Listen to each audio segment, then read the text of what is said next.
एक खूप जबरदस्त इम्पॅक्ट ह्या शहरावर झाला आणि हे अतिशय निसर्गरम्य, एका बाजूला येऊरचा डोंगर, दुसरीकडे खाडी, विस्तीर्ण अशी खाडी आणि अशा पद्धतीचं हे शहर 1960च्या सुमारास एकदम त्या यंत्रांच्या खडखड्याने जागं झालं. ठाणं शहर जागं झालं. त्यानंतर नवीन मुंबईतला बेलापूर पट्टा, मग कल्याण, डोंबिवली, बदलापूर, अंबरनाथ, MIDC आणि ही अजूनही प्रगती चालू आहे. आणि आपण आता FDIच्या गोष्टींचा उल्लेख करतो की एवढी मोठी गुंतवणूक येते वगैरे, पण सर आम्ही अभिमानाने सांगतो की ठाण्याने FDIचं पहिलं पान जे आहे ते लिहिलेलं आहे. कारण सगळ्या MNCs बहुराष्ट्रीय कंपनी ठाण्यात त्यांच्या फॅक्टरी सुरू केलेल्या आहेत त्यांनी. आणि जेव्हा नवीन उद्योग सुरू झाले तेव्हा स्टार्टअप्स ह्या सुद्धा ठाण्यातच सुरू झाल्या.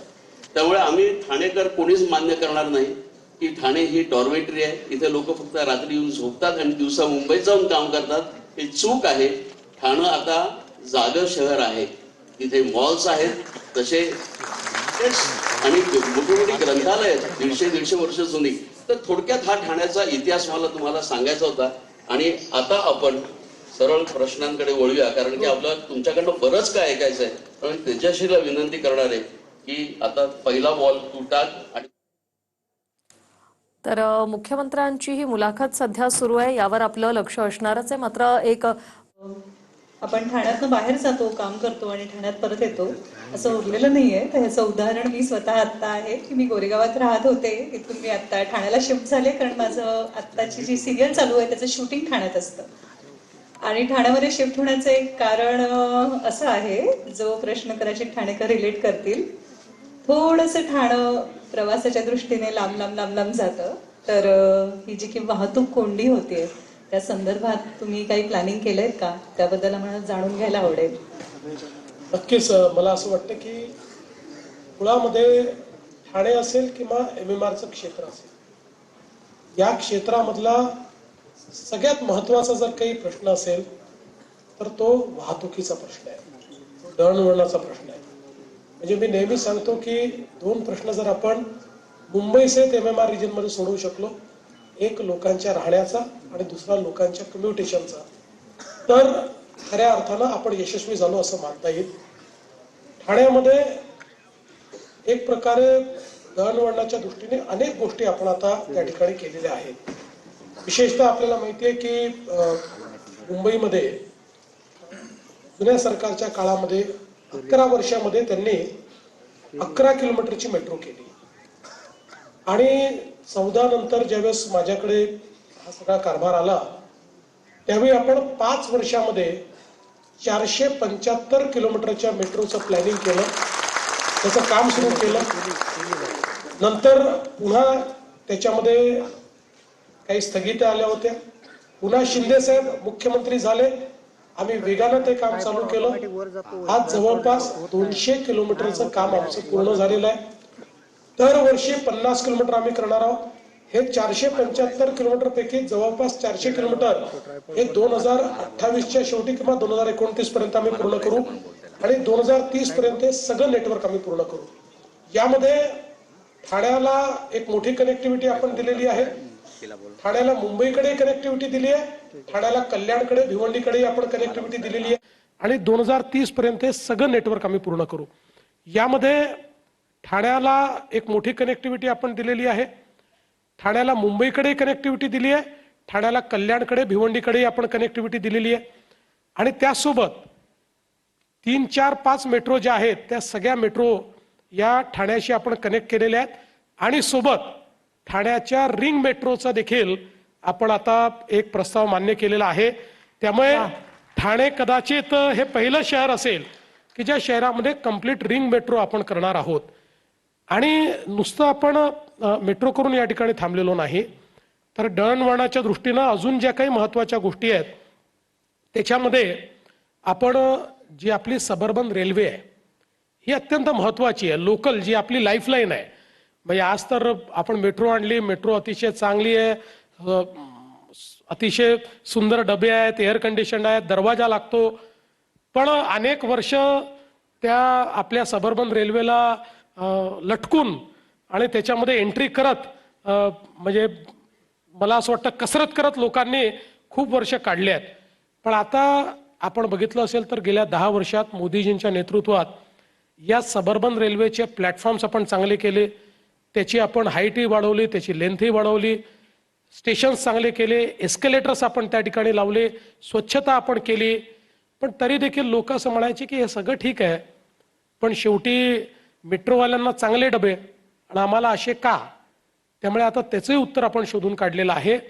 आता पुढच्या काळामध्ये या सगळ्या ज्या काही आपल्या लोकल ट्रेन आहेत यांना आपण मेट्रो सारखे बंद दरवाजाचे डबे तयार करतो, या पूर्ण एअर कंडिशन्ड आपण करतो. वा वा.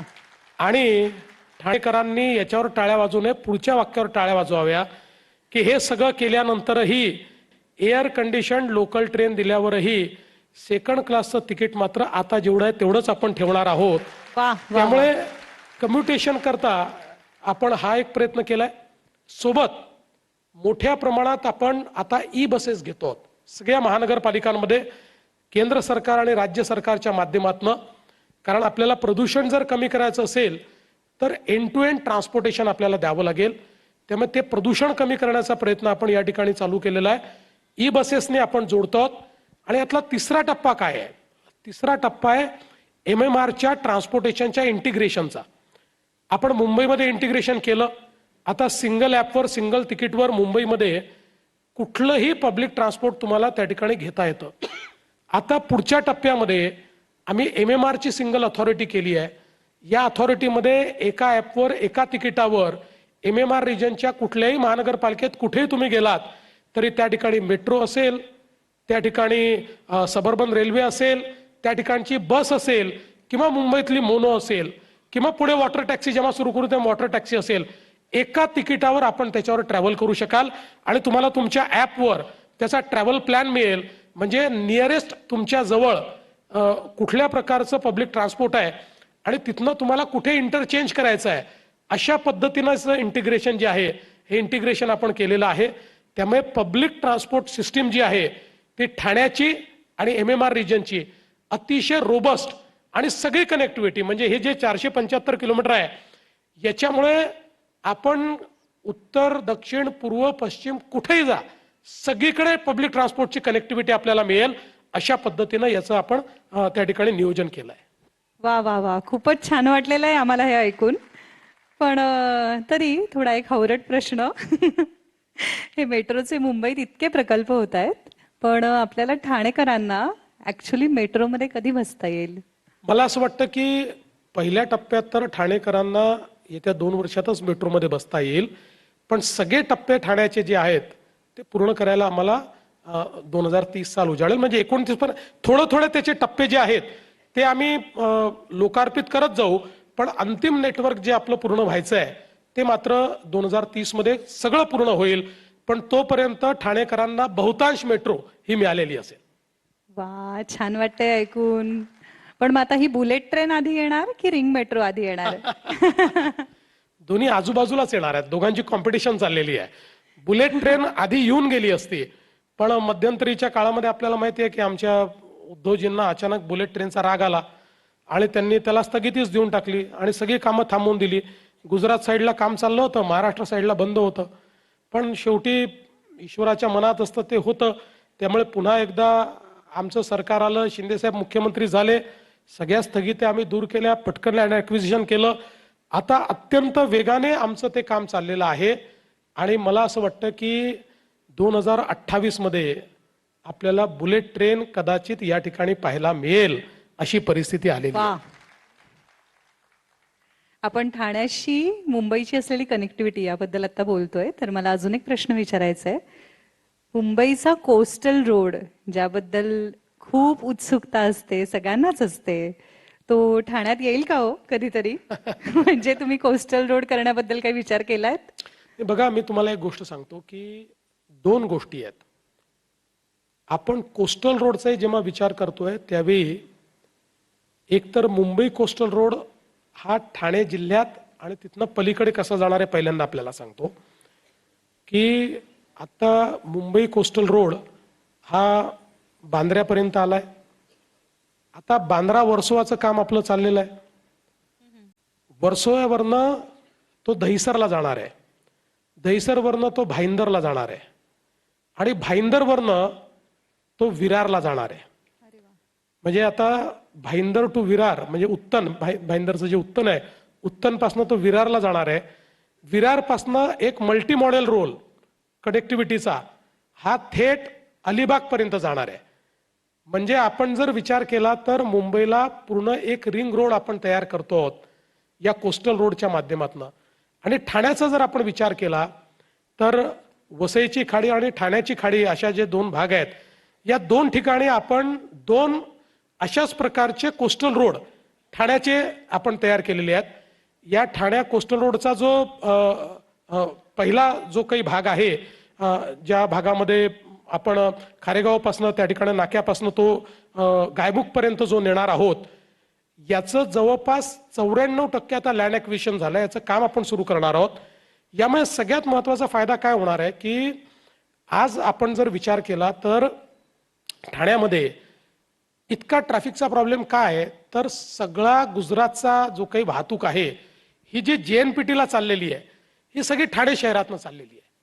त्यामुळे आपण जर हा कोस्टल रोड केला तर ही संपूर्ण जी वाहतूक आहे ती आपल्याला डायव्हर्ट त्याच्यावरनं करता येईल. त्यामुळे एक मोठी कनेक्टिव्हिटी तयार होईल आणि हे सगळं कंजेशन त्या ठिकाणी संपेल.